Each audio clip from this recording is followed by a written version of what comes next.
Hey guys, I hope you're having a wonderful Saturday. This is going to be our daily cryptocurrency market update video. And we've got some really exciting, important, and interesting things to share with you in this one. So make sure you stay till the end. These videos are really there to not just help you sort of navigate the cryptocurrency market, but the broader financial landscape, which is really driving Bitcoin's price. And we will talk about that. We're going to bring up the US 30-day interest rate, essential Fed fund rate, just to show you just how correlated these are. Because one thing we've been bringing up a lot of is the money flow index.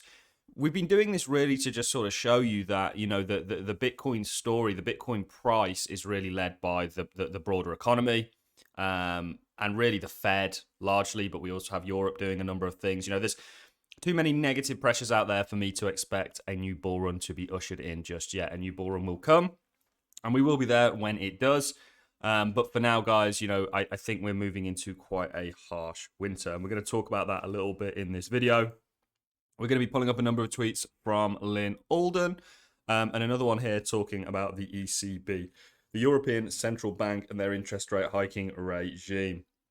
It's not just the Fed that are taking liquidity out of markets. It is the ECB. It's the Bank of England. You know, Bitcoin really is driven via money. So the price of Bitcoin is basic supply and demands. People swap their cash for Bitcoin and the price goes up. The more people that do that, the higher the price goes. We're now in an opposite situation where people are actually selling their Bitcoin for cash. So March 2020, everybody was flush and we saw this huge increase. We're now at the adverse of that, essentially. So we'll be looking at that. Also talking about the EU energy chief urges China and India to support a price cap on Russian oil. That is never going to happen, in my opinion. And then we have the G7 nations back plan to cap Russia's oil price in a bid to drain Kremlin's war chest. I also want to look at the fact that more than 50% of reported Bitcoin trading volume is likely to be fake or non-economic. There's lots of dodgy things going on. If we look at Binance, one rebuttal that I've had, volume is very, very crucial and telling.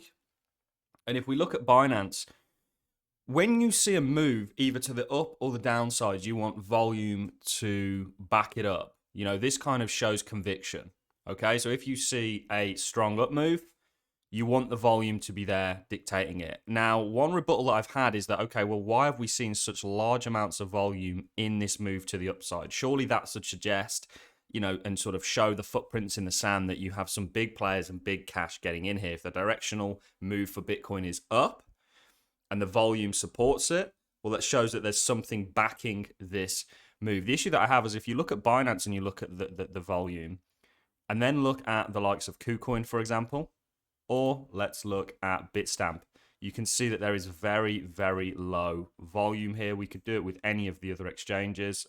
Let's find an exchange here that is a little bit more used and well known. Let's use Bybit. Again, you can see volumes actually decreasing, and that's very different to Binance's, you know, sort of parabolic volume here that I think is throwing a lot of people off. There's a, you know, Binance did offer free Bitcoin spot trading. So you can really see that that would have come into play here. And it makes a lot of sense. Certainly for people running algorithms, you know, they can do it a lot more cost effectively. And this is the thing, certainly when you're trading markets, you've got to understand that you're competing against everybody else. You're competing against very, very smart individuals, and you're also competing against AI and algorithms and such other things. So that was an interesting thing. Let's really just kick this video off talking about yesterday and the payroll number that rose 315,000 in August as companies keep hiring. Non-farm payroll rose by 315,000 jobs in August, just below the Dow Jones' estimates of 318,000. The unemployment rate climbed to 3.7%, 0.2% percentage point higher than expected. Wages also rose with an average hourly earning up to 5.2% of a year ago, slightly lower than estimated. And essentially, the reason that this is important is because this is part of what the Fed look at on their hiking regime. So this actually supports what the Fed is going to do and continue to do. They're upping interest rates, but they're not seeing the labor market get killed as a result of it. In fact, they're seeing rather a strong labor market. Now, there is a delayed approach here. And this is actually bad news for markets, even though it's good news for the economic outlook, because again, it supports what Jerome Powell is doing. And what I want to do actually, guys, is just take you to the 30-day sort of contract for the Fed fund rate. We'll get rid of the MA, and we'll also do this. Now, this is the weekly, and just to show you again just how much, and we can do this with the money flow, the M1 supply, we can do this with euro dollars, we can do this with a number of things, just to show you how correlated this are. And you can see there's a delayed response here. I'll go along with a box. So this is the 30-day federal fund interest rate futures. See Bitcoin's top. When did Bitcoin start to roll? When interest rates started to get priced in. And you can see there's a huge correlation between whenever Bitcoin takes a break and when you get that next down leg. So this is essentially, so down for the 30-day Fed fund rate interest rate futures is actually up in terms of interest rates going up. We've shown you guys this on a number of occasions. This is just one thing that we look at. You can also bring the euro dollars into play, which is actually slightly more correlated.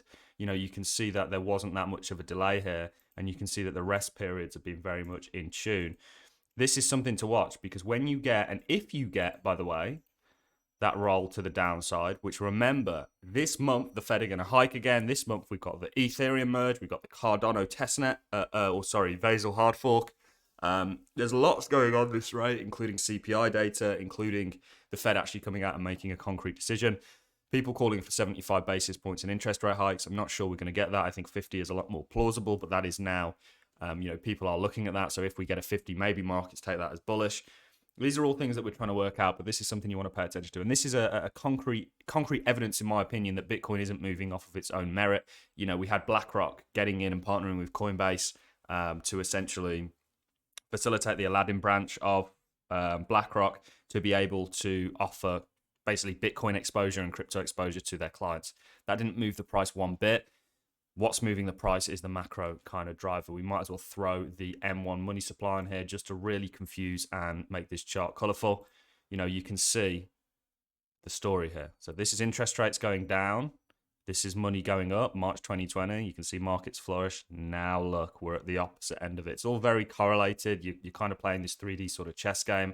So the jobs report would be bullish for the Fed, bearish for markets. I also don't think the fact that markets actually have rallied as much as they have, the Fed will be liking one bit. Let's get rid of all these. So the S&P, and this was totally expected, by the way, guys. People going, oh, this is a bottom. Like, the thing is with bottoms is no one expects them. You know, not many people catch the bottom. Too many people caught this move for it to be the bottom, and you can see it's coming straight down the other side. Very much in a 2008, 2000 style, which we are kind of predicting. And you can see where it's actually failed. It's failed to hold its 30 EMA. You come into the downside. Did a very, very similar thing here. Maybe you have another bounce, and did a very similar thing over here before you get that sort of recessionary period, which I think we're moving into. And I think actually the energy crisis is going to be what causes it. Let's talk a little bit about that. The demand destruction is starting to kick in to break the European power price spike. This is 1 year forward. German power price falls 50% this week after rising by 70% last week. Still up though, an alarming 460% year on year. So this is the thing, because it's done so much, when it drops like this, people go, oh, that's amazing. But what they don't realize is it's still massively up. I speak to everyday people, gym owners, restaurant owners, takeaway owners, you name it, shopkeepers, and they are all going, our energy bills are kind of creeping in and starting to, make things a little bit less profitable. We had the pub crisis. They're thinking about closing lots of pubs, and there's going to be a wave of closures due to energy bills. Then the energy problem isn't going to go away, and is actually, in my opinion, going to be amplified, regardless of the EU and the G7's attempts to basically cap Russian oil. How can you cap Russian oil? He just won't sell it to you. What are you going to do? Create a fixed price? I mean, that's kind of what they're suggesting. But I don't really think that that's going to work. Let's just bring up the price of oil, actually, which saw a pretty hefty downward swing. This again. Can we find a correlation here? We're looking at all markets. Yes, we can. How many of your other YouTubers do this with you? None. Well, there's a few. I'm not going to lie. Look, oil shot down. What's Bitcoin been doing really since the 18th of June? Sorry, it's been rallying since oil sort of came down. This is again because people are looking and trying to work this game that is the economy, that is the Fed, that is liquidity out. Natural, what have we got there? Wheat and futures. We don't want that. Sorry, wheat futures. Yeah. Natural gas. Take Bitcoin off now. You know, we think this is going significantly higher. Probably a textbook support and resistance flip. You potentially had one of these with the dollar as well. I think the dollar's going higher. I think commodities are going higher. And I think these are all bad pressures that are going to wane on consumers, wane on businesses, you know, wane on SMEs. And that's all going to get echoed forth to markets. You know, when people are looking to sell something for money, if they have crypto, it's going to be it. And when people go, oh, well, you know, everyone's short. Traders are short. Hodlers are not. People that own crypto are not short. They haven't sold yet. In the majority of cases, go and speak to, you know, next time, you know, if you know somebody's got crypto, ask them if they sold. Your everyday person that bought, you know, over the past 2 years, chances are they haven't. And they're just holding on, waiting for that next rally. There may come a time period where they have to sell because of the bills and other things that we're talking about. So it's been 30 years. The last time the ECB or its predecessors, the German Bundesbank, hiked rates by 75 basis points was August 1992 after the fall of the Berlin Wall. So you can see there's crazy things going on here. And they're talking about, I don't know if the EU has actually done a 75 basis point rate hike. They did a 51. That shocked everyone. If they do that, again, that's more liquidity out of markets. These are all things that we are trying to work out. And they are now talking about capping Russian oil. I don't think China is going to agree to that. And I certainly don't think India will agree to that. And I think this is a very much pointless exercise to try and get them to do that. You know, this is the thing. This whole situation is just super negative. And the G7 nations back plan to cap Russian oil in a bid. You know, they've been doing sanctions, lots of things, and they're still very gung-ho on pursuing the path that they've kind of initially set out on. So I doubt that this is going to have much implications. This was interesting talking about volume. There's lots of shenanigans going on with Bitcoin. You know, this is, to me, just manipulation. You know, if you look at these ranges, and let's do the TA on Bitcoin, guys. You know, we had this broadening wedge structure. You fell out the downside of it. Prior to that, we had this grind line that we were looking at. You broke it. You came down. We shorted here, by the way. And I do have the trades if anyone doesn't believe me.